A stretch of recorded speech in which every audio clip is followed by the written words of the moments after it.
Yo, it's John Moo from JOHNCANFISHTV. Today is the 6th of December. I'm heading out to Palmy. Woke up at 2:30. Right now it's 4 AM. I'm about to cross the bar at the spit.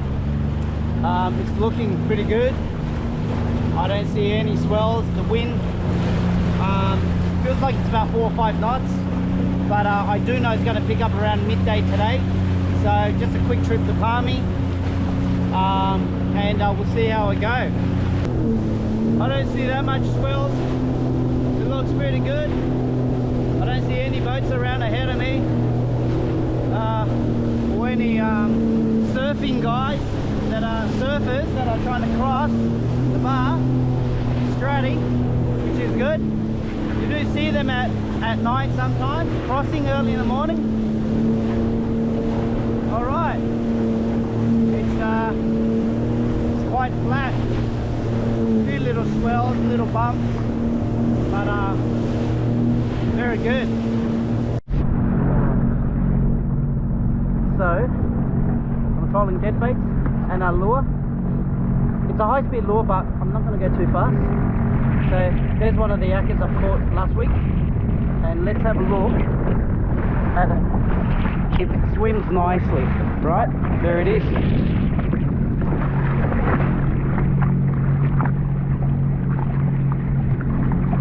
Looks pretty good. Looks real good. All right. Hopefully I'll get some today. Okay. Keep pulling it.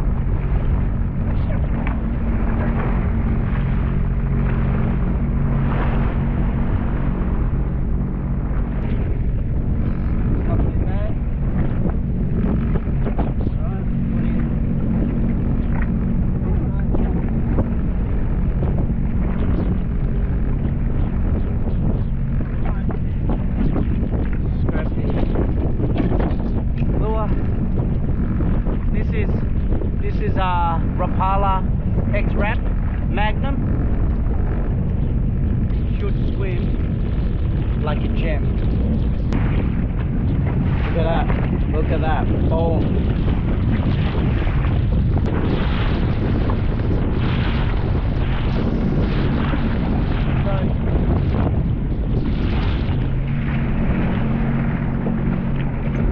Jet ski's turning, which is annoying. Alright, so both these are obviously will be in different depths. So let's see how we go. So last week when I was here, I ended up catching 2 black-tip sharks and a shovel-nose shark, all released safely. I wasn't trawling dead baits or lures or nothing. I was simply just drifting, covering ground that way. So I was just drifting and putting down liveys, and that's why you tend to catch sharks, I believe.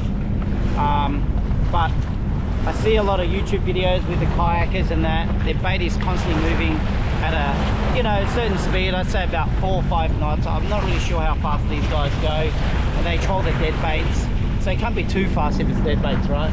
So so I thought, well, they don't tend to catch sharks, I don't think, as much, because sharks are probably just a bit too lazy to chase them, chase the baits, whereas the mackerel wouldn't really mind it. They'd probably prefer it, chasing a bait and attacking it. So hence why I'm sort of just doing slow troll today. So it's no different from if I was on a kayak.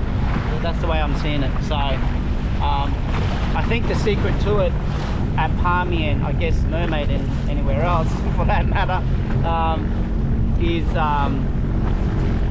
just covering a lot of ground and different depths, different water columns, and the more ground you cover, the higher the chances you have. And then once you locate them, just do the same drift again, and Bob's your uncle, hopefully you get it, and that's it. That's really the secret to catching mackerel. All right, let's hopefully fingers crossed that it works out. So So today's not a good day. The jet ski sucked up one of the fishing lines and it's all tangled up underneath there. I needed to call marine rescue. Let me just turn the camera and show you what it looks like. That's them towing me. So big shout out to Marine Rescue for helping me out today. Honestly guys, you've got a jet ski or a boat and you're not with Marine Rescue, you're being silly.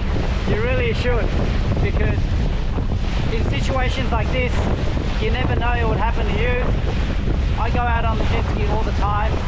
We go out fishing, so I think I'm quite experienced when it comes to jet ski fishing and being really careful, you know, that the jet ski doesn't suck up the line. But today I accidentally had the engine running just on neutral. It sucked it up, and this Sea-Doo Fish Pro has an IDF. The IDF feature is designed to spit out the line. It goes in reverse, but sometimes if it picks it up too much, then you can't spit it out. So the only way I can get around it is to jump in the water, which I don't want to do at all, and cut the line out from inside the engine area underneath where the water gets sucked in. Very dangerous, so it's not worth it. Just get Marine Rescue, become a member, and it's totally worth every cent. And if you can donate money to them, they're a non-profit organisation, do it, because you know, you never know when you need their help. But this is a pretty fun ride. Look at this, woo! Wow, this is different. It's like a bad situation turned good a little bit. It is fun, but I would not wish it upon anybody. Alright, thanks for watching. Hey guys, so okay, so as you know, I got stuck out there at Palmy and I called VMR to tow me back all the way from New South Wales all the way to the Spit there, Seaway, and yeah, it was a bit of a journey, like it took a while. The guys were traveling about 30 kilometers an hour, so it was actually quite fast. But look, I got back safe and sound. However, I think there's a really good lesson here. As experienced as I am going out deep sea fishing on the jet ski, on the Sea-Doo, every now and then, well, this actually happened twice. The first time I ever took the jet ski out, it sucked up the fishing line. And luckily we pulled that out of the engine, because there's a feature on the Sea-Doo that allows you to, I can't remember what it's called, IDF, I think it's the feature where you can click that, press start, and it sort of does a reverse and spits out the line, whatever it sucks in. That's really good if it's like just a plastic bag or a bit of weed or something like that.